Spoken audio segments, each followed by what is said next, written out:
تو کیا وجہ ہے کہ وہ اپنے بیوی بچوں کو ساتھ لے کر صرف چلے گئے؟ خاندان کے کچھ افراد تھے جن میں بیوی بچے زیادہ تھے، عورتیں زیادہ تھیں، ان کو لے کر چلے اور پھر راستے میں مطلب وہ شہید ہو گئے۔ تو یہ رنگ آمیزی ہے جس کی مطلب ہمیں کوئی دلیل ایسی نہیں، کوئی سند ایسی نہیں ہمارے پاس جو واقعہ کربلا جو ہمیں بیان کیا جاتا ہے، جو اس مہینے میں خصوصاً لوگوں کے سامنے بیان کیا جاتا ہے، یہ نیری رنگ آمیزی ہے۔ سیدنا حسین رضی اللہ تعالیٰ عنہ سفر پہ جا رہے تھے، ظاہر ہے بیوی بچوں کو لے کر انسان سفر پہ ہی جاتا ہے، اور پھر وہ اس طرف جا رہے تھے جس طرف ان کے والد گرامی سیدنا علی رضی اللہ تعالیٰ عنہ ایک عرصہ انہوں نے وہاں گزارا کوفے میں، اسی راستے پہ وہ جا رہے تھے۔ اور راستے میں کیا ہوا ہے کہ کچھ لوگوں نے انہیں شہید کر دیا۔ انہوں نے دیکھا کہ آ رہے ہیں اور نہتے ہیں، بیوی بچے ساتھ ہیں، اکیلے ہیں، ہمیں ایک موقع مل رہا ہے، اس کو انہوں نے اویل کیا اور سیدنا حسین رضی اللہ تعالیٰ عنہ کو شہید کر دیا، اور الزام پھر اس خانوادے پہ لگایا جس کو وہ بدنام کرنا چاہتے تھے۔ سیدنا معاویہ رضی اللہ تعالیٰ عنہ سے سیدنا حسن رضی اللہ تعالیٰ عنہ صلح کی، تو ایک گروہ ایسا تھا جسے یہ پسند نہیں تھا، اس کے ہاتھ پہ اللہ اور اس کے رسول کی بیعت کی ہوئی اور وہ توڑی نہیں ہے۔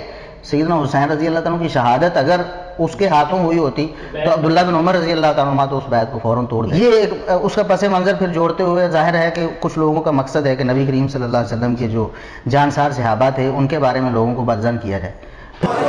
تم نے صرف 9 لاکھ لے کے حسین کا رستہ روکا تھا، آج یہ لاکھوں حسین ابن علی کا ساتھ دینے کے لیے آئے ہیں۔ آج تو قبر حسین کی طرف اتنے پہنچ چل رہے ہیں، لیکن مجھے کہیں پتہ نہیں چل رہا وہ جو 9 لاکھ قتل حسین کرنے کے لیے آئے تھے، اگر تمہیں طاقت کا نشہ تھا، تمہیں اقتدار کا نشہ تھا، تم حکومت پرست تھے، تم یہ سمجھتے تھے کہ نبی کے بیٹے کے خون سے اپنے ہاتھوں کو رنگین کرنے کے بعد بھی تمہاری حکومتوں کا تسلسل چل جائے گا، تمہاری حاکمیت قائم رہے گی، تم زمانے پہ راج کرو گے، تمہاری حکومت باقی رہے گی۔ آؤ آج یہ لاکھوں کروڑوں حسین کے عاشق، عباس کے نوکر، علی اکبر کے ماتمی، علی اصغر کے عزادار تمہاری طرف آ رہے ہیں۔ آج ہمیں بتاؤ کہ یزید ابن معاویہ کی قبر کہاں ہے، مجھے بتاؤ عمر ابن سعد کہاں ہے، مجھے بتاؤ حسین ابن نمیر کہاں ہے، مجھے بتاؤ وہ جو لاکھوں قتل کرنے کے لیے آئے تھے ان کی قبروں کے نشان مٹ گئے، وہ اپنی قبروں کے جہنم کا ایندھن بن گئے۔ آج وہ جو بڑے بڑے سپہ سالار، کوئی بصرہ سے چلا تھا، کوئی کوفہ سے چلا تھا، مجھے بتاؤ کہاں ہے وہ ابن زیاد، کہاں ہے وہ عمر ابن سعد، کہاں ہے وہ حسین ابن نمیر؟ اگر ان کی قبروں کا نشان کہیں نہیں پتا، آؤ میں تمہیں بتاؤں حبیب کی قبر کہاں ہے، چور کہاں سو رہا ہے، ہر کہاں سو رہا ہے۔ مولا حسین ان ہاتھوں کو سلام۔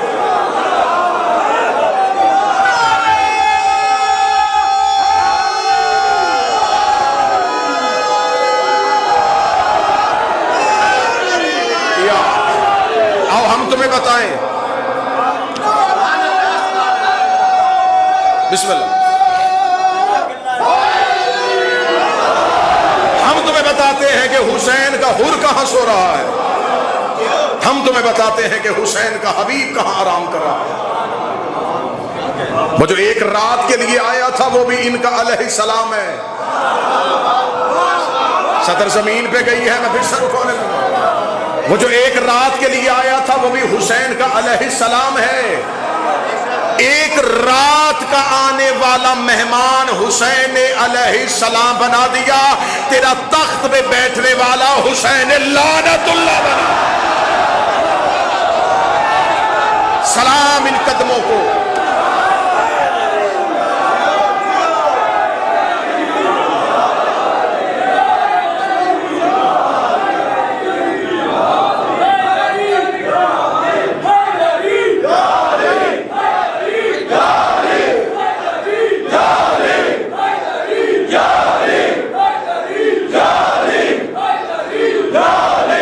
سارے مل کے آخر تک حیدری۔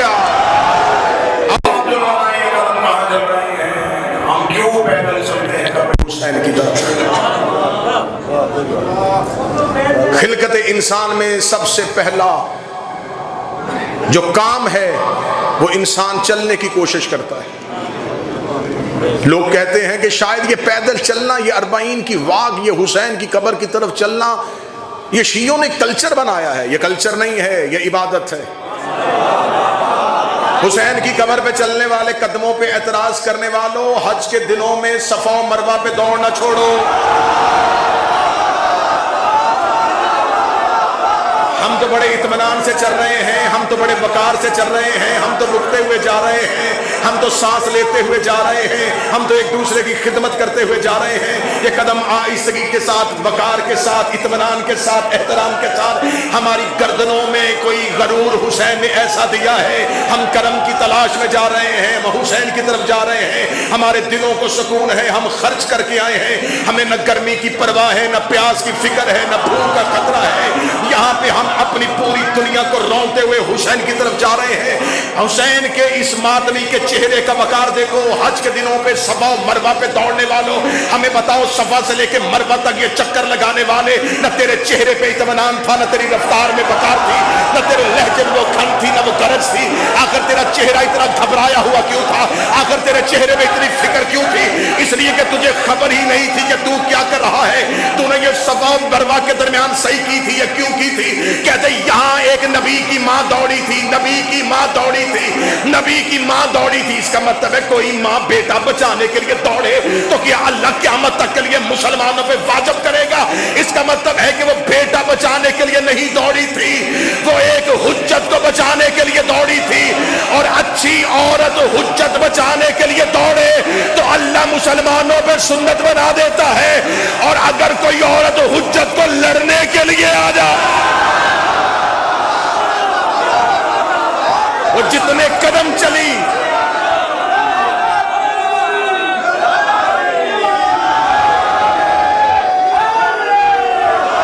اس نے صرف ایک اسماعیل بچایا.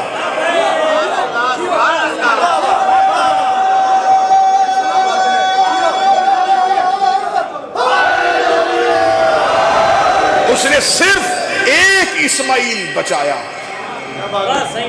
جس نے صرف ایک اسماعیل بچایا, اس کے قدموں پہ چلنے والے آج دوڑتے ہیں. یہاں ایک اسماعیل نہیں بچا, یہاں پورا دین بچا ہے. جب ہم کرتے ہیں تو اس کو ہم کیا لفظ کہتے ہیں؟ مشی کر رہے ہیں. قبلہ تشریف فرما ہے, اس مشی کرنے کو, اس چلنے پہ اعتراض کرنے والے, یہ 40 واق تو انہوں نے ابھی شروع کیا, اس سے پہلے یہ کیا پیدل چلنا کہاں عبادت ہوتا ہے؟ اور میں تمہیں بتاؤں کہ اللہ نے کب کس کو مشی کا حکم دیا تھا. موسیٰ کی ماں نے حضرت موسیٰ کو صندوق میں رکھ کے نیل کی لہروں کے حوالے کیا. سورہ مبارکہ طٰہٰ آیت کا نشان 40.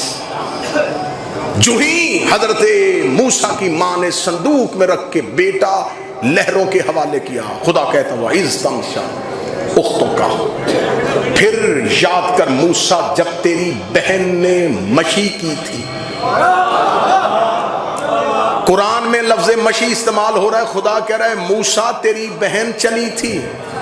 کس کے پیچھے؟ صندوق کے پیچھے. کون تھی؟ موسیٰ کی بہن. اس کا مطلب موسیٰ تھا اس دور کا نبی, اس دور کی حجت. حجت کی بہن صندوق کے پیچھے چلی اور دربار فرعون تک پہنچی.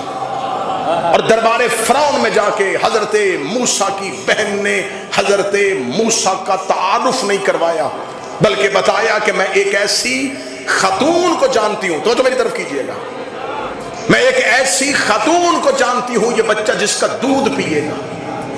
میں پورا واقعہ نہیں پڑھنا چاہتا. اس کا مطلب ہے کہ حضرت موسیٰ کی بہن چند قدم چلی اور خدا کہتا ہے کہ اے موسیٰ تیری بہن نے مشی کی, تیری بہن چلی تھی. میرے مالک قرآن واقعات سنانے کے لیے نہیں آیا, قرآن نتیجے دینے کے لیے آیا ہے, قرآن ہدایت کرنے کے لیے آیا ہے. میرے مالک قیامت تک کے لیے قرآن پڑھا جائے گا تو کیا قیامت تک کے لیے پڑھنے والے قاریان قرآن, حافظان قرآن اس واقعے کو بطور واقعہ سمجھ کے پڑھیں گے کہ ایک بہن چلی تھی, وہ صندوق کے پیچھے چلی تھی. میرے مالک تو آیتیں ایسے نہیں بھیجتا, تو ایک ایک حرف ایسے نہیں اتارتا, تو نے اسے آیت بنا کے زمین پہ اتار دیا کہ موسیٰ کی بہن چلی تھی. موسیٰ کی بہن چلی تھی, کہاں تک گئی تھی؟ فرعون کے دربار تک گئی تھی. اور فرعون کے دربار کے اندر جا کے موسیٰ کی بہن نے حضرت موسیٰ کا تعارف نہیں کروایا تھا, صرف اتنا بتایا تھا کہ میں ایک ایسی خاتون کو جانتی ہوں, یہ بچہ جس کا دودھ پیے گا. اس کا مطلب ہے کہ موسیٰ کی بہن چلی تھی, نہ بھائی کا تعارف کروا سکی تھی, نہ فرعون کو مسلمان کر سکی تھی, نہ بھائی کا تعارف کروا سکی تھی, نہ فرعون کے سامنے بول سکی تھی.